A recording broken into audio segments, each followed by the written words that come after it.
Diwata, mataas na nga ba ang ere? At namimili na nga ba ito ng mga vlogger na pwede siyang i-vlog? Madami ngayon ng mga maliliit na vlogger ang nagsasabi na lumalaki na nga daw umano ang ulo ni Diwata. Na priority na daw umano nito ang mga sikat na vlogger at itsapwera na ngayon ang maliliit. At bukod pa nga dito, ay marami na din daw ngayon ng mga fans ni Diwata na nagsasabi na suplada na daw nga ito. At iniisnab na umano ang mga nagpapapicture sa kanya. Nagagalit din daw ito kapag ang mga nagpapapicture ay masyado nang makukulit. At dahil lang nga din sa mga isyong ito, ay napilitan na daw umanong maglabas ng saloobin ang kaibigan ni Diwata na si Otlum. At ito ang kanyang paliwanag. At pagharap sa iba't ibang uri ng tao. Kaya pagpasensyahan niyo po kung minsan ay pagod lang ang tao. Pero hindi po mabago ang isang Diwata. Pati kulay niya, ganun pa din. Naglabas na nga din ang kanyang saloobin si Diwata ukol sa mga issue at mga paninira umano sa kanya. At ito ang kanyang sinabi. Ikaw naman pwede magtrabaho muna. Ako hindi na ako mapagtrabaho eh. Di ba sabi ko may time naman para sa interview ng vlogging, sa picture. Bigyan nyo naman akong time para makakilos ako sa tindahan ko. Kasi mas priority sa akin yung tindahan ko. Paano ko yan ma-handle?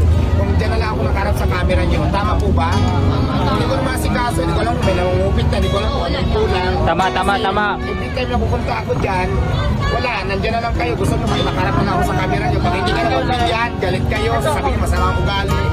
Nakapokus ako sa tindahan ko. Tama. Di ba po sana kung maintindihan nyo? Pinigyan ko po kayo, support kayo, nagpapasalamat ako doon. Pero kailangan ko lang talang konti pangunawa nyo. Yung effort yun ang gusto tayo magpapicture. Pero kasi nga, sa camera na lang ako haharap, sa inyo na lang, wala na akong magagawa. Paano ng tindahan ko? Kasi nga. Di ba? Tandaan natin na si Diwata ay isang taong nanggaling sa sobrang hirap na buhay. Kung kaya't di natin siya masisisi kung mas mag-focus siya sa kanyang negosyo at sa mga bagay na pinagkakakitaan niya ngayon.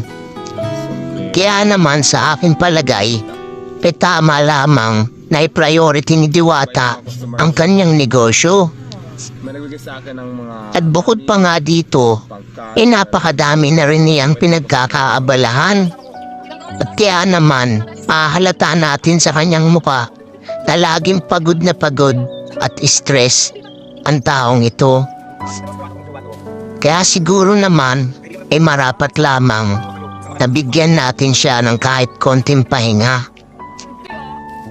Bukod nga sa pag-handle sa kanyang negosyo at sa pag-entertain sa kanyang mga fans na dumadagsa sa tindahan, ngayon naman ay nadagdagan pa ito sapagkat si Diwata ay gumaganap na rin ngayon sa isa sa pinakasikat na teleserye sa TV na Ang Batang Quiapo.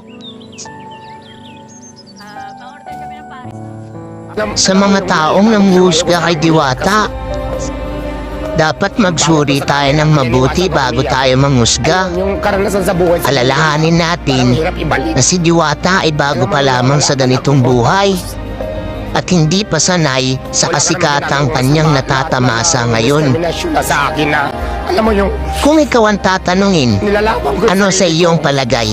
Tapos, Lumalaki na nga ba ang ulo ni Diwata? natin mabuhay O ako. tama lang ba ang kanyang mga sinabi na dapat bigyan naman siya ng tao ng oras para i-handle ang kanyang negosyo? Ibalik yun. Yun yung mga hindi ko makakalimutan sa buong buhay ko. Kaya, pausa ko sorry.